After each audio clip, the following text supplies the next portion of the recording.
நம்முடைய வாழ்க்கையில் எப்பொழுது ஒரு நிறைவு வரும்? நிறைவான வாழ்க்கையை நான் வாழ்ந்து விட்டேன் என்று எப்பொழுது ஒரு ஆத்மா நிறைவு பெறும் என்றால், நம்முடைய தேடல் எது என்று நாம் முடிவு செய்து தேடலுக்கேற்ற அந்த தேவை பொருள் நமக்கு கிடைத்து விட்டால், நான் தேடியது தேவையான அளவுக்கு எனக்கு கிடைச்சிருச்சுப்பா அப்படின்னா, அது நிறைவு பெறும். நான் தேடும் பொருள் என்ன? உணவை தேடுகிறேனா? உடையை தேடுகிறேனா? உறைவிடத்தை தேடுகிறேனா? அல்லது ஒரு துணையை தேடுகிறேனா? பொருளை தேடுகிறேனா? இப்படி வேலையை தேடுகிறேனா? அல்லது எதை தேடுகிறேன்?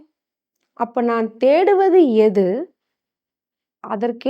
நான் தேடியதற்கேற்ற தேவை எனக்கு நிறைவாகிவிட்டதா? என்பதை வைத்து நிறைவு வரும். ஆனால் இப்பொழுது சொன்னதெல்லாம் என்னன்னா, அனித்திய தேடல். இந்த தேடல் எப்படி? நிறைவாவது போல் தெரியும். ஆனால் மீண்டும் அதை தேடச் சொல்லும். எப்படி?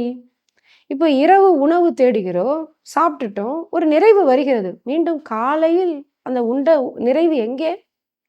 இப்படி எத்தனையோ உணவா இருக்கட்டும், உடையாக இருக்கட்டும், வீடா இருக்கட்டும், காரா இருக்கட்டும், வேலையா இருக்கட்டும், தொழிலா இருக்கட்டும், பொருளா இருக்கட்டும், வாழ்க்கை துணையாக இருக்கட்டும், எதுவாக இருந்தாலும் ஒரு கட்டத்தில் அதை விட ஒரு சிறந்தது, பெட்டர் தேடுது நமக்கு. இதை விட இன்னும் இன்னும் இன்னும் என்று தேடல் நிறைவு பெறுவதே கிடையாது. அனித்திய தேடல் இது. அப்போ எது நிரந்தர தேடல்? மனிதனினுடைய நிரந்தர தேடல் அது என்னன்னு தெரிஞ்சுக்கிட்டா, அப்பதான் அந்த ஆன்மா நிறைவு பெறும். இது எல்லா ஆன்மாக்களுக்கும் உரியது. இன்று தேடவில்லை என்றாலும் என்றோ அந்த ஆன்மா ஒரு நாள் அதை தேடும். அது என்ன தெரியுமா? கடவுள். மனிதனினுடைய நிரந்தர தேடல் கடவுள். அந்த கடவுளை தேடி தேடி அவன் செல்வதற்கு தான் இந்த பிறவியே வந்திருக்கிறான். அப்ப அந்த எப்பொழுது அவனுக்கு நிறைவு வரும் என்றால், நாம் எத்தனை பேர் நாம் வந்தது எதற்காக என்று தெரிந்து வாழ்கிறோம்? ஆளாளுக்கு ஒரு காரணம் சொல்லிக் கொள்வோம். ஆனால் ஒரே காரணம், புல் முதல் நாம் வரை பிறந்தது ஒரு காரணம்தான். இறைவனை அறிந்து அடைந்து அம்மயமாதலுக்காகத்தான். அதை நோக்கிதான் இந்த பிறவியின் பயணம். விவேகானந்தர் சொல்லுவார், இந்த பிறவியின் பயணம் என்பது தன்னை அறிதலுக்கானதும் இறைவனை அறிதலுக்கானும் தான் இந்த பயணம் என்று சொல்லுவார். அப்பொழுதுதான் அந்த பயணம் நிறைவு பெறும். அப்போ எப்பொழுது முழுமையாக நாம் இறைவனை அறிந்து அடைந்து இறைவனாகவே நாம் மாறுகிறோமோ அப்பொழுதுதான் இந்த ஆன்மாவிற்கு இந்த வாழ்க்கை நிறைவு பெறும். இந்த பிறவி பயன் நிறைவு பெறும், முழுமை பெறும். இதை எல்லா மகான்களும் உரைத்திருக்கிறார்கள். அதற்கு பிறகு அவர்கள் தேடுதல் என்ன இருக்கிறது? அருட்தந்தை வேதாத்ரி மகரிஷி அவர்கள் சொல்லுவார், இன்று நான் நிறைவு பெற்றேன் இறைவா, இன்று நான் நிறைவு பெற்றேன்.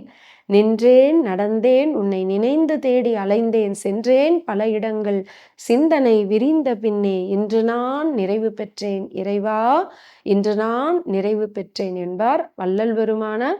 என் பிறவி துன்பமெல்லாம் இன்றோடு போச்சு என்று பல பாடல்கள். இறைவா, நீ எனக்கு எல்லாவற்றையும் கொடுத்து விட்டாய், எச்சோதனைகளும் ஏற்றாது எனக்கே அச்சோ என்றருள் அருட்பெருஞ்சோதி. எஞ்சேல் உலகினில் யாதொன்று பற்றியும் அஞ்சேல் என்றருள் அருட்பெருஞ்சோதி. எச்சம் நினக்கிலை எல்லாம் பெருக என்று என் அச்சம் தவிர்த்த என் அருட்பெருஞ்சோதி என்று தான் முழுமையாக எல்லாவற்றையும் பெற்றுவிட்டது இறைவனை அடைந்த போதுதான்.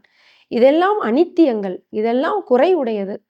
ஆனால் குறைவில்லாதது நிறைவானது எதுவோ அதை பற்றினால்தானே நாமும் குறையில்லாத நிறைவான நித்திய சுகத்தோடு வாழ முடியும். அந்த ஒன்று பிரம்மம் ஒன்றுதான். அதனால் நாம் எப்பொழுதும் நித்திய நிரந்தர பொருளாகிய இறைவனை தேடி அவனாகவே மாறும் பொழுதுதான் இந்த ஆன்மா நிறைவு பெறும் என்பது மாற்று இல்லாத சத்திய கருத்து. இறைவனை தேடுவோம், அவனாகவே மாறுவோம். வாழ்க வளமுடன்.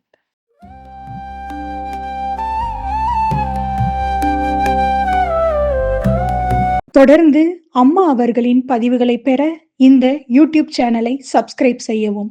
மேலும் விவரங்களுக்கும் அம்மா அவர்களின் நேரடி மற்றும் இணைய வழி வகுப்புகளில் கலந்து கொள்ள டிஸ்கிரிப்ஷனில் உள்ள தொலைபேசி எண்ணை தொடர்பு கொள்ளவும்.